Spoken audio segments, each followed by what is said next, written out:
What's poppin', y'all? For the longest time, Cole Bennett was and still is low-key the golden boy of new age hip-hop when it comes to SoundCloud, when it comes to putting people on, when it comes to supporting people, when it comes to festivals, everything. And I recently did a video where I talk about how brilliant it was that he got Plaqueboy Max on his own festival, the Summerfest. But we're finding out some new information, which honestly makes Cole Bennett even cooler than we already thought. I don't think it hurts him at all, but it's a little bit, not jarring, but surprising to some.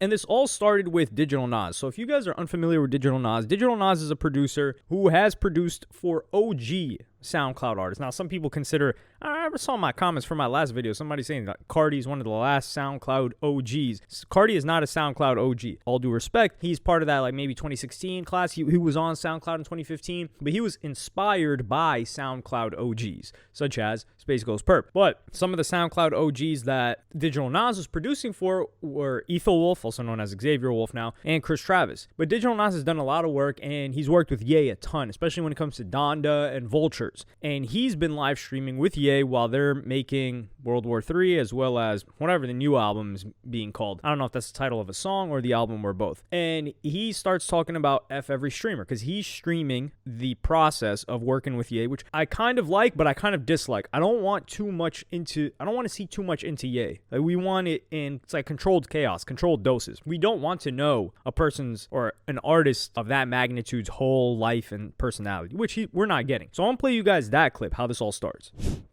Other streamers, bro. Every streamer except for Plaqueboy Max, Kai.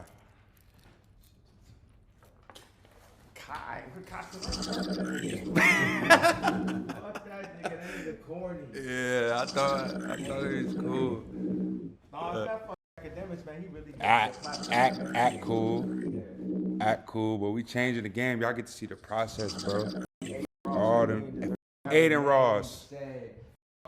So there you have it. Digital Nas just says F Aiden Ross. He says he messes with Plaqueboy Max and Kai Cenat and academics, but he says F Aiden Ross, which I'm not sure why. But DJ Scheme, who, if you guys are unfamiliar, he's somewhat of an OG of the South Florida SoundCloud scene. So if you're talking XXX, Ski Mask, all these other, Lil Pump, all these other guys, he was cool. He was in that circle. He was a producer. He was also really cool with Juice WRLD. He was a DJ kind of. He was kind of a DJ Khaled situation as well, in terms of where he had his own projects and people hopped on them. People hate on the guy a lot. I don't personally understand why. I don't have anything against him, but I do see why people clown him. Like, he often says a lot. But he says the following: I will never forget watching Digital Nas get slapped directly in the face by Cole Bennett because he said, F Cole, he's a bitch. And bro did nothing about it. Crying emoji. And for this, it's like, whoa, I can't believe we're receiving this information. And then he replies to a couple of comments. And then somebody says, damn, Cole get active like that? And DJ Scheme says, y'all have no idea. This man is the GOAT. And then he also says, bro, I wish there was a clip. It was the greatest thing I've ever witnessed. We were at South by Southwest. And then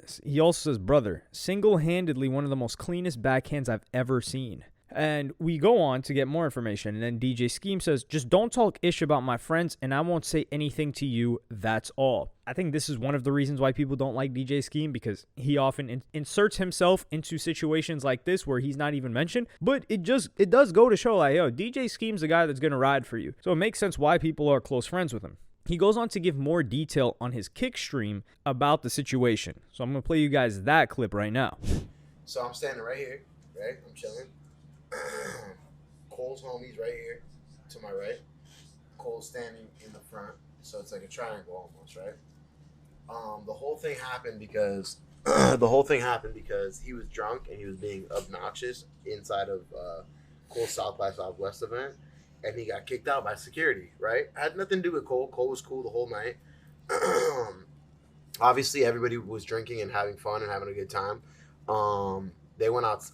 Cole went outside, and he was outside the front gate, like causing a havoc. Like, oh, when I see Cole Bennett, I'm gonna f him up, like threatening him, all this shit, blah blah blah. So Cole just went outside and he was like, "Yo, who's talking shit about me? Who called me a bitch?" And then he was like, "I called you a bitch, N-word." And then he turned around and Cole turned around and, like, I'd never seen it. It came down from below and went up, and he backhanded him. And then Cole's homie put his set up. I put my hands up, and cops came and set it up and spread it up. That's literally exactly how it happened. I have no reason to lie, and I really do not give a f- to be honest. I just wanted to tell the story from the real point because he tried to say some shit like, "Oh, Cole's a racist," and like all this shit, and like Cole is absolutely not a racist. He's not a culture vulture. He's an upstanding member in a lot of different communities. Yeah, he might be white skin colored, but I'm pretty sure to be. If you want me to be completely honest, what he's done for the African American culture tops 10 times whatever Digital Nas thinks that he's ever done. So, like we're talking about some white boy from Chicago, from some random part of Chicago or Wisconsin or whatever. And then a back and forth starts between DJ Scheme and Digital Nas on Twitter. So Digital Nas replies when DJ Scheme said, "Y'all have no idea this man is the GOAT." And he says, "Hey, how lame do you look D-riding a videographer? This is an all-time low. Get off the dude DICK. I promise on everything I'm going to ruin this dude." I'm pretty sure he's referring to DJ Scheme. Drop location. He's not referring to the other type of LOC, that Southern California guys that are probably currently on we won't get into the content, Rico. That may be a video for another day. And he says, "You ain't even get to me, the new me, Cardi voice. Where are you at?" And he continues. DJ Scheme replied to someone and said, "I've produced plenty multi-platinum songs long after the SoundCloud era. Try again." This was in response to a fan that said he fell off after the SoundCloud era. And he says, "Dog, you suck. I'm going to make sure I F every chick you ever had and will have, bro. You so ugly." Now, I don't really get this fascination by rappers and producers to say like, "Yeah, I'm going to go get the women that you had and you don't have anymore, and I'm going to go in them after you." Like, that makes me better than you. Okay, I guess. Like, it's bad. You the lamest dude on earth. I promise I'm gonna catch up with you on my life. I'm gonna ruin you. Like, if he wanted to get disrespectful, I guess he could go for DJ Scheme's mother, aunt, sister. DJ Scheme's not like in his 50s for him to have a grown daughter, so that wouldn't apply either. And that wouldn't apply. But something like that, I can understand the disrespect there because it's like, hey, this is a woman you care about. You can't access her in that way, or you damn near shouldn't. And he's disrespecting you. But to go after some chicks that DJ Scheme has had in the past, I guess. He says, "You are 40 years old. I promise you think this ish a joke, but I'm going to really embarrass you when I see you." He says, "Nas, you're 1 year younger than me. When did you drop out because your math isn't the best?" He says, "Dog gonna end up dead." So Digital Nas just crashing out on him, especially like throwing out threats. One person actually brought up a tweet reply of what seemed like this incident because this was in March of 2018 and it was tweeted underneath Adam 22 and Digital Nas. So this account tweets, "Street saying Digital Nas got hate crime by Cole Bennett." I think they're trying to push a narrative here, but this does go to give credence to DJ Scheme's story. And a bunch of people call DJ Scheme a capper and lying about certain stories. I don't know if that's true, but this person replies to Adam 22 and Digital Nas back in 2018 March, which corresponds with when South by Southwest is happening. And he says, "Cole Bennett, weak as F. Me and Digital were posted outside the venue, and Cole came out with his racist self and cheap shot Digital Nas without him even paying attention." And someone says, "What makes him racist? Do tell." It was a hate crime. The way he talked to DN is disrespectful. If Nas would have struck Cole, he would be in jail right now. Probably. F that ish, but I don't think Cole would have told on him or anything. They just let Cole walk off like it was nothing. That's why he going to court. How is it a hate crime? What did Cole say? Two different races can throw hands and it isn't a hate crime. It sounds like you're just trying to pull the race card. He says, "You weren't there, homie. Don't speak on the situation if you don't know what happened. I'm the last person on earth to care about race. The situation wasn't about race, but he was disrespected because of his race." The way that this is described, and I'm willing to say it's probably real. Do I think it was like racist? No, I don't think Cole Bennett is like that at all. However, I do see why someone would think it was a cheap shot on the other side because even DJ Scheme said he was surprised by what happened. Because like,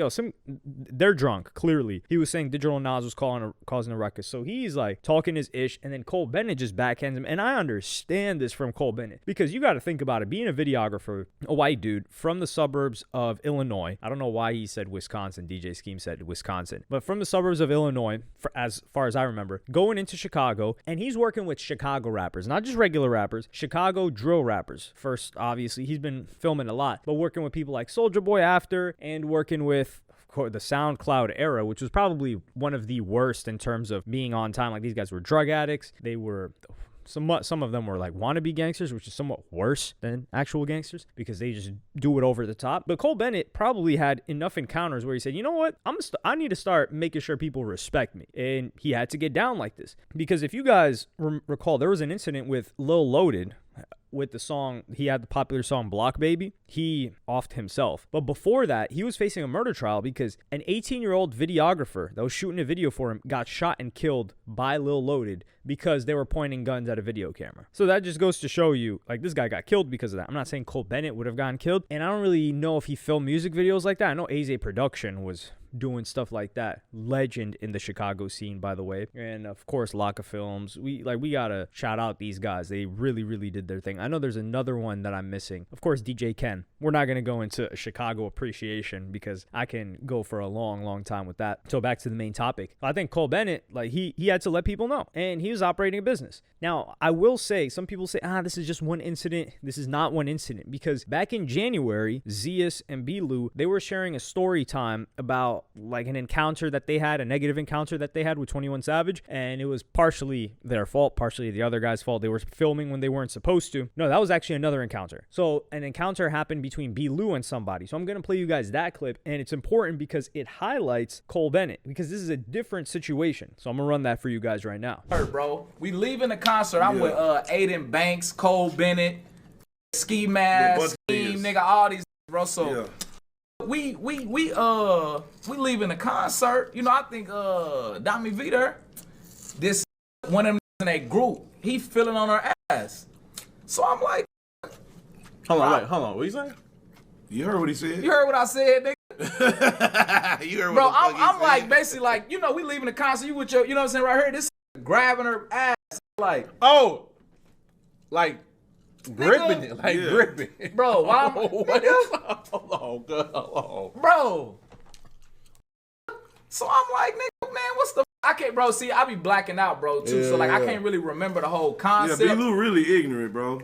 But the basically, I was on his ass like, nigga, I'm like, hey, we ain't going for none of that shit right here. But he kind of got disrespectful, you feel me? Yeah. So we up in the nigga, and then Ronnie J come over there on some shit, like piped up. You know what I'm saying? But the way I'm feeling, I'm in that bitch by myself. I felt like, I can't remember. Was you there, K? No, I wasn't there. I told you the video. story. Yeah, but on my mama, nigga, I was feeling like you sent me the video. You know, I ain't really thinking like, even though like all these like that I fuck with there, I ain't really like nobody on my team for real. So I'm like, both of them niggas step to me, and I'm on both of them. I'm like, hey, you know what I'm saying? I'm like, bro, you know I can't remember because when I pipe up, I pipes, bro. Yeah. So then he like, I'm gonna go get the big homie and shit. I'm like, I don't need no big homie. I am that. You feel me? I'm like, we can get it right now on my mama. So he go grab this one. He like, what's up? What's the you know, he kind of step over there, nigga. We toe to toe like this. I'm like, what? I'm like, he over there. Nigga. I said, hey, you better go get your, because he over there disrespecting my woman, nigga, for real. And he like, that it's like 3 of them versus me. But then I ain't gonna lie, Banks did some real ass shit. Banks pulled up like, man, hey, I'm telling you right now. He like, you with Lou, da-da-da-da-da, like, we with this, like, you feel me? Like, so Banks did some real ass G shit that night, bro, my mama. And Cole Bennett was on one too, you know. Cole, hey, Cole Bennett be, hey. Man, niggas Shout got out Cole Cole Bennett up, bro. That's a hey. Hey, that nigga Cole Bennett, y'all got Cole Bennett up, bro. Cole Bennett to get down? Man, on my mama, Cole Bennett to get down, bro. Fix my name, bro. Up. So as you guys just heard, they were even saying, so they even said the same names. So they said, oh, DJ Scheme, Ski Mask, DJ Scheme and Ski Mask are always together. So they said Scheme, Ski Mask, Aiden. So they're putting all these names together. Aiden is in the picture, which means it wasn't the same incident. 2018 South by Southwest, Aiden Ross was not a thing. He was probably still in high school history class, figuring out some 2K plays to play with his homie Izzy Prime after he got home from school. That's no disrespect. Just a little bit of a reference there. So this couldn't have been the same incident. But B-Lou and Zeus, Cole really get down. So for them to say that, that means that they've probably seen multiple other incidents of Cole pushing up on people, making sure he's not being disrespected. And I don't think Cole Bennett's just slapping people's heads off, just violent. I think Cole Bennett is basically let everybody know, like, hey, you're not going to disrespect me. This is my crew. My crew's not going to be disrespected. People around me are not going to be disrespected. My event and my brand will not be disrespected. And I do think that's acquired him respect across this industry because he doesn't talk about this. Cole rarely talks. He lets his art do most of the talking and his events and his brand. But I think this is really cool how we get this newfound, I wouldn't say appreciation for Cole Bennett, because I mean, we're not saying somebody should just be slapping people up and down, which we're not saying Cole did that that either. We're not co-signing that. However, it's like, man, shout out to him. You know, he's not letting people step over him, because a lot of the time, whether it's a media outlet, whether it's a videographer, whether it's a photographer, etc., a lot of them find themselves in a position where they have to just like take BS in order to get opportunities and hope that they can sustain opportunities. But I think it's also a great example of the power and importance of building your brand, because he may have had to take some BS at the start, but once he built a brand, people are like, yo, Lyrical Lemonade is really important. You can't play with them like this. And he won't tolerate being played with like this, or he will pull the value that he brings with his brand, which is a lot. But a lot of people that just work regularly, let's say some photographer, independent videographer that doesn't have their own brand and clout, it's just like, yo, we could get another one of them. And the videographer, photographer, whatever other service provider, interviewer, maybe, they know that. So they're willing to tolerate being flaked on multiple times and that whole ordeal, which happens to anybody that does interviews. But if you want to avoid that, you're better off having your own brand. So there are multiple lessons in this situation. Glad we got to find out about this, honestly. So shout out to DJ Scheme for that one. But let me know what you guys think about this in the comments. Can you believe this coming from Cole Bennett or not? I kind of can. Well, I wouldn't say I kind of can. I do believe that this happened, and it paints a better picture of, if you guys remember when Cole Bennett was dating Tay Money, the white female rapper from Texas. I think that was odd for a lot of people. The Summer Rae incident, it wasn't very surprising for most. Like, you're like, okay, that could happen. But Tay Money was very, like, how does Tay Money fit with Cole Bennett? Especially in a relationship context, not just a business context. And then this incident makes it more, it paints a better picture, and it makes a little bit more sense. Let me know in the comments what you guys think. Like, subscribe, and hit the notification bell if you enjoyed. And I'm going to see you on the next one. Follow me on Twitter and Instagram. Go to helloyassine.com. Thank you for watching. Peace.